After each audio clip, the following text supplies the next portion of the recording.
Alright, what's going on everybody? So over the weekend I was lucky enough to finally get into the Street Fighter 6 closed beta. After putting in about 10 hours, I can confidently say that Capcom is moving in the right direction with this franchise by making the game more accessible to casuals and newcomers such as myself. The beta began by creating your own fighter, in which the character customization is surprisingly robust. There are a plethora of options to fine tune to your liking, and from what I've already seen online, you can make some nightmare fuel abominations if you want. After making your character, you're free to explore the battle hub at your leisure. I spent the bulk of my time playing casual matches, but there are other activities you can do such as play mini games or classic arcade games. I'm not really a fan of this current trend in fighting games where they put you in a social hub. I much prefer the more traditional approach to online matchmaking, but I appreciate the effort they put into making it. Anyway, there were 8 available characters in the closed beta: Ryu, Ken, Chun-Li, Guile, Jamie, Luke, Kimberly, and Juri. I only got a chance to play as 3 of them, but each of them felt unique and fun to use. Although I spent most of my time playing Juri, the character I enjoyed using the most was surprisingly Kimberly, a newcomer to the series. While I think her design is kinda ugly, her ninja-themed moveset was right up my alley. Playing this beta was the most fun I've ever had playing a Street Fighter game. This series was tough to get into as a kid, as someone who grew up playing Tekken and Marvel vs. Capcom.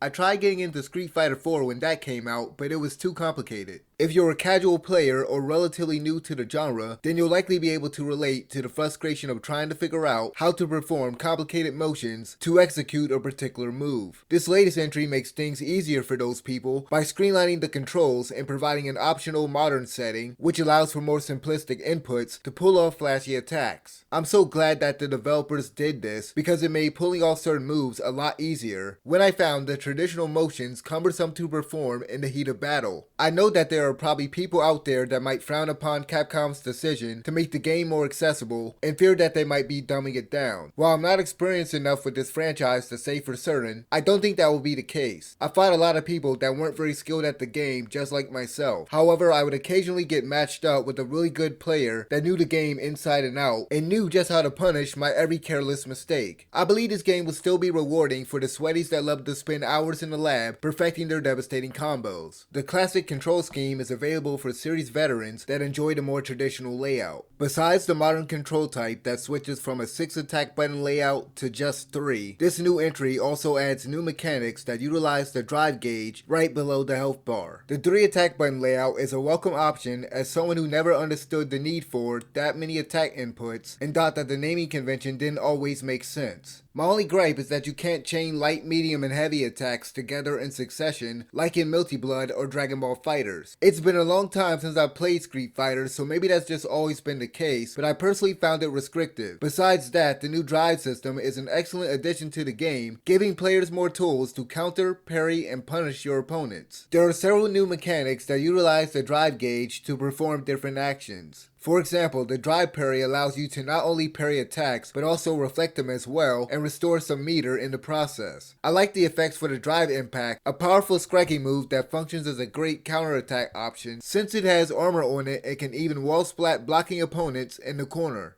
Drive impacts are satisfying to pull off, and I like how the action slows down when 2 players activate it at the same time. Overdrive arts are basically EX attacks, which are essentially more powerful versions of existing moves. This was something that I wasn't aware of how to perform in the beta, but I came across some players that would use it against me. The last thing I need to touch on briefly is the overall performance. The beta ran smoothly and the rollback netcode worked flawlessly. I played the game through a Wi-Fi connection and only had 1 match out of dozens in which I experienced very bad lag due to a weak connection. So for those concerned about significant input delay and lag, I'd say you can rest easy. Overall, my time with the beta left me more excited for a Street Fighter game than ever before. This is the first time I think I'm looking forward to an entry in this franchise more than a new Tekken game. It seems Capcom's decision to make the series more approachable to newcomers and casuals might pay off. This could be the biggest and greatest Street Fighter yet, but we'll have to wait until June 2nd to know for sure. I definitely recommend keeping an eye out for this one next year. If you got a chance to play the closed beta, let me know what you guys thought about it in the comment section below. And as always, thank you guys for watching. I'm out of here. Peace.